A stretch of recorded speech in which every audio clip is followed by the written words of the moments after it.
he had a great year, and he loves Bob Melvin. He loves the Bay Area. If they are coming to you with this, and you're Matt Chapman, and you went through the free agency you just went through, this is a where do I sign and how fast? So I'm happy for him.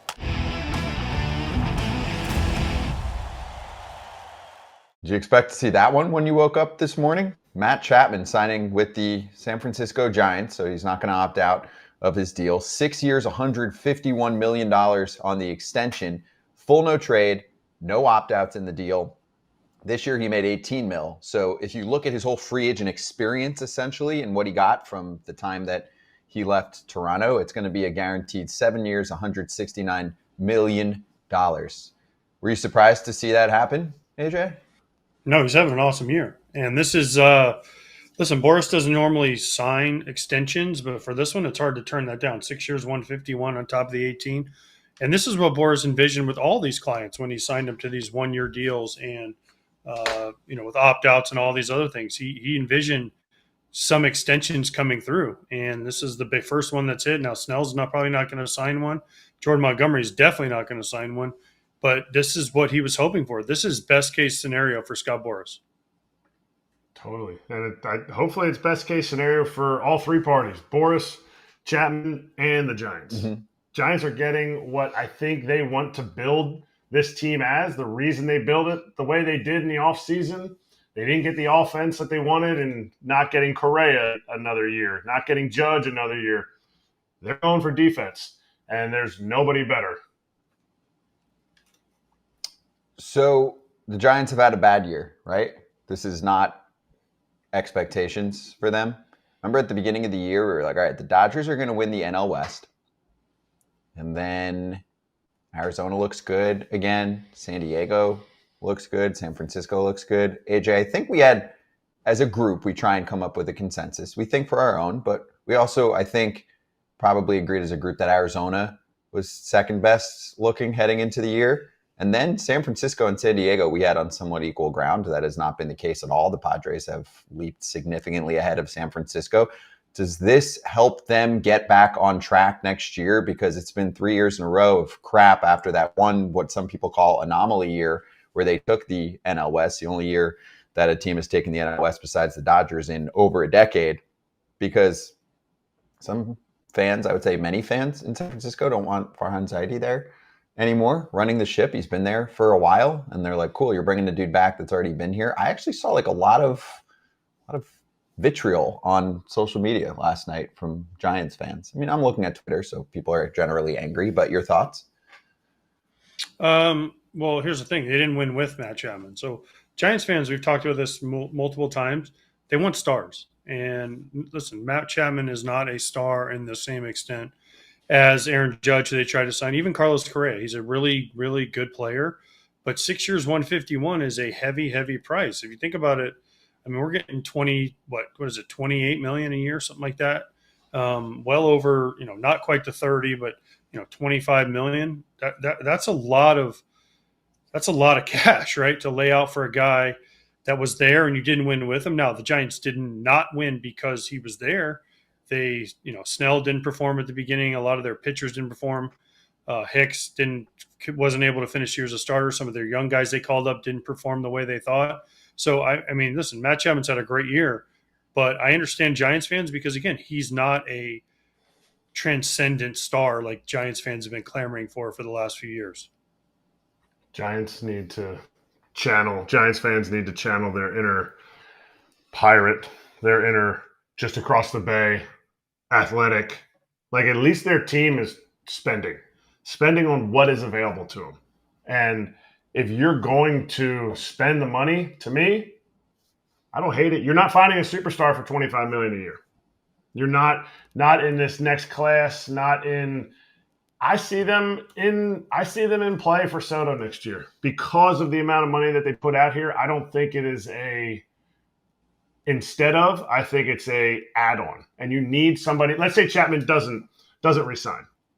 Mm-hmm. You think Soto even wants to go there at all? I'm not saying he wants to go there. I'm saying if they don't re-sign Chapman, he opts out, then who do they have to lure what AJ's talking about, a superstar? Some fans would say, AJ, well, I have an extra $150 million to offer Juan Soto if that's who I want. I mean, it's not how that works, but that's what some fans would say. They'd say, "Hey, well, let's beat the next best offer by $100 million." Do we really think the Giants are going to sign Juan Soto? Do we think Juan Soto is going to sign there? I mean, well, unless he's going for just the money. I mean, what if let's say the Yankees, Mets, Giants all offer him the same thing? Where's he going? Yeah, East Coast. He's going East Coast, right? He's going If everyone offers him the same, he's going to the Yankees. He's having a blast there. I do believe that's that. exactly my point. So you're going to have to outspend everybody. Let's say the Yankees come in with 12 years, $500 million. Let's just throw random numbers out there, right? 10 years, $500 million. The Giants are going to have to go 12 years, $600 or $700 million in order to get him to change his mind. And is that worth it? That's not something the Giants have done in the past. Let's not forget. They don't go out and give they've tried with Judge, was the only one. But other than that, they have not gone out and given, especially Farhan, he doesn't give the massive long-term extensions. They have been short 1 or 2 year deals, so they're flexible. Now, Matt Chapman changed things. They know him. They've had him for a year, but they haven't been a team historically under Farhan that's gone out and said, we're going to go 10, 12 years with a player, because I don't think that's the way he was brought up in baseball. He's got to make some changes, otherwise and he's going to be out of a job. He made a long extension or a long-term contract to Judge. And what was Correa's? And to me, Correa's was a monster deal. It was like Correa's 12 years, three something, 65 or something like that. Yeah, there's outliers. Basically, is the point. And I think Chapman gives you that street cred. It doesn't. To me, if I'm a Giants fan, I'm not afraid of that $151 million. Oh, now we can't get who we really have wanted the whole time. If you're a Giants fan, do the old school fans get ticked about this? AJ, is that the group that complains? Because it's 247 batting, it's 333 on base, it's 445 slug, it's a 778 OPS this year, 121 OPS plus. But he's on Baseball Reference a 6-win player. That is superstar quality. 6-win player at this point in the season, could finish at, in the 7 range. I mean, that's about a win per month. I know it's hard for some people to conceptualize that, but he has performed like a star this year. He has. I don't think it's that. I just think they look at the homers, they look at the RBIs, and I think this is where WAR is. We keep talking about this over and over again. This is what teams use, though. WAR is not the end-all, be-all, just because it way over inflates defense and it way over inflates stolen bases if you want to be a detractor against WAR. Now, Matt Chapman's having a great year, but is he having a year that, let's throw Barry Bonds out there, let's throw an Aaron Judge, let's throw someone like that out there that is a bona fide superstar? No, he's not. He's having a great year, but he also, last year, he did not have a great year. So that's also why Giants fans are like, well, was this a fluke because it was a 1-year deal, or is he going to be this way for the next 6 years? That's why I think the Giants fans that are negative are, now listen, I think Matt Chapman's a great player. And I think this is what he thought he would get in free agency. It didn't happen, but now it materialized, and so he jumped on it as he should have.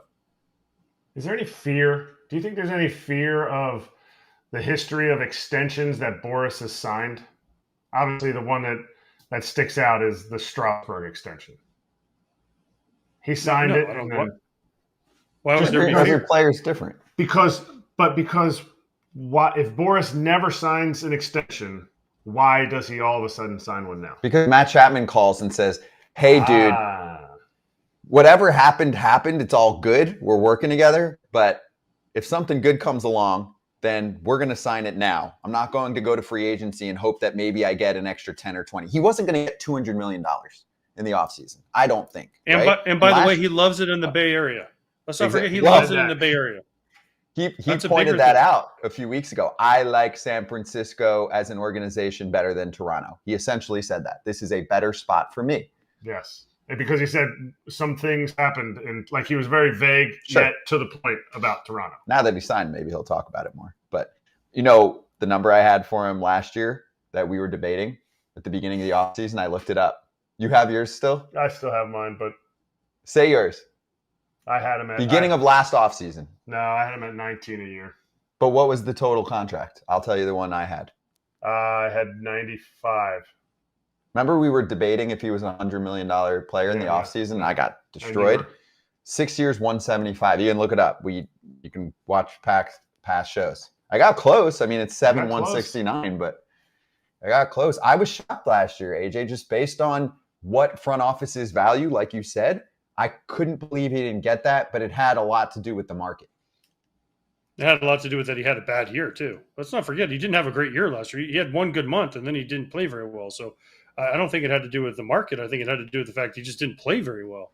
And at the end of the day, you have to play. And this year he had a great year, and he loves Bob Melvin. He loves the Bay Area. So listen, if they are coming to you with this, and you're Matt Chapman, and you went through the free agency you just went through, this is a where do I sign and how fast. So I'm happy for him. Yeah, good clubhouse dude. If you poll most players that played with him, they're big fans of Matt Chapman. He tries every day to bring the group together.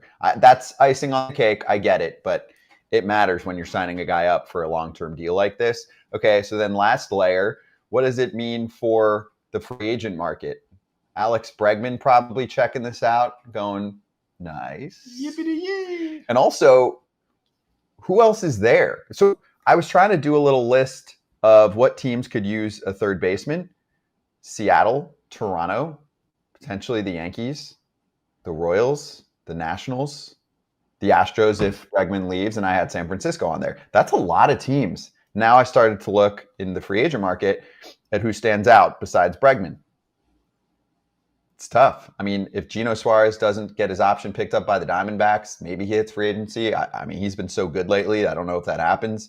You're looking at guys like Jorge Polanco, or maybe he's got the option too. Brandon Lau, maybe he's got an option. Drury, on Moncada. I mean, and then most of these other guys are second baseman or shortstop that are higher up on my list. Willie Adames, Ha-Sung Kim, Gleyber Torres. Help me, because I think the Giants might have taken a look, AJ, at the offseason and said, this is the best we're going to get by far. Yeah, well, I mean, yeah. None of those guys on the list move the needle for you. Alex Bregman is the only one, right, that moves the needle a little bit. Other than that, it's slim pickings at third base, especially if Gino Suarez doesn't get his free agency and he gets his option picked up. So, yeah, I think the Giants were proactive in this one. They made a move. They got a guy they know and like and went for it. And Matt Chapman said, "Oh, I can get 150 million guaranteed, 160 million guaranteed, 100 whatever it is." I mean, good for you, Matt Chapman. Take and run, brother, right to the bank. So, good for you. And I think that this was a great move for both. I keep saying it. I think this was a great move for all parties involved. Because then if you're out of the Bregman sweepstakes, then you're just going to essentially one year options, filler options, and you don't have the upside of Matt Chapman. Even in the year that he had last year, everyone's going to say, "Wow, that's a little scary." He was still performing at a Gold Glove level at third base, and the point of San Francisco is to reduce runs. Yes, you want to put him on the board, but Jorge Soler was brought in to hit dingers all over the ballpark, and it was tough for him too. I mean, he has to stay healthy, but it's just a tough place to build offense. Yeah, he fits the brand of baseball that they need to play to win, to get back to their glory days. Pitchers are rejoicing right now. Logan Webb is definitely going out to dinner with Matt Chapman tonight and being like, "Yo, I know you're rich now too, but I'm paying. This is awesome. It's going to help his ERA a ton." That's a career changer to have a guy like that at third base. Yes, exactly. Sinker City. Chapman's there for you. He's got your back. Really cool. So anyway, lastly, the Giants need to make the playoffs next year. They need to make the playoffs. That's a big market. They need to spend money and bring in people, because if they lose Snell, if he opts out, right, then look at their starting rotation. Hicks proved he couldn't start all year. He's in the bullpen, right? I mean, Birdsong, is he the answer? Harrison, is he an answer? Yeah. I mean, look at the rest of the team. Patrick Bailey's a nice piece. What's the center fielder's name? I just went blank on when he made the All-Star team. He's a nice piece. Oh, Elliot Ramos. And also, yeah, but they'll have Son of the Wind back too. Back in center field, yeah. Yeah, but is he a difference maker? Is he a different? I mean, we saw him for a month and a half. Can't tell. Is he a difference maker? Is he a guy that Oh man, look at this guy. I mean, he's fast. He didn't have much pop, right? I mean, he runs and plays a good center field. Yeah, but you got to score at some point. That's the problem. The Giants have to find a way to. When they won their World Series, they had great pitching. Obviously, Kane, Bumgarner, Lincecum, that whole crew. But then they had a great bullpen. Okay, but then what did they do? They had Pablo who could hit. They had Buster who could hit. They had Belt that could hit. They had Crawford who was in his prime. Marco Scudero came over the 1 year and raked.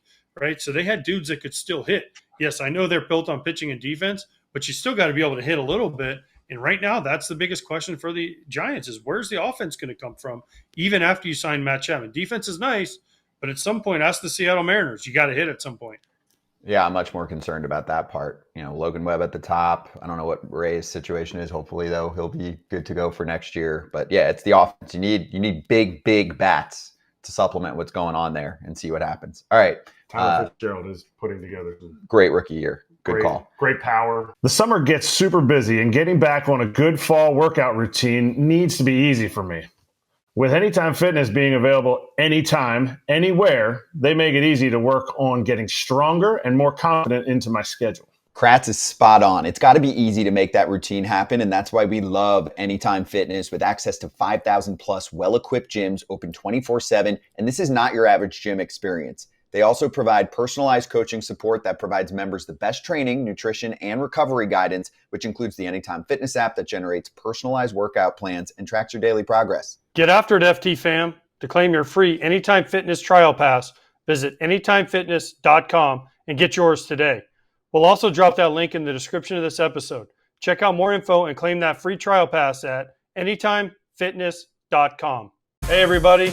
Be sure to like and subscribe for more content. We're back here every weekday, all year long, so do not miss an episode. The videos are coming in all day. Here's another video you might enjoy. Baseball the way it should be covered.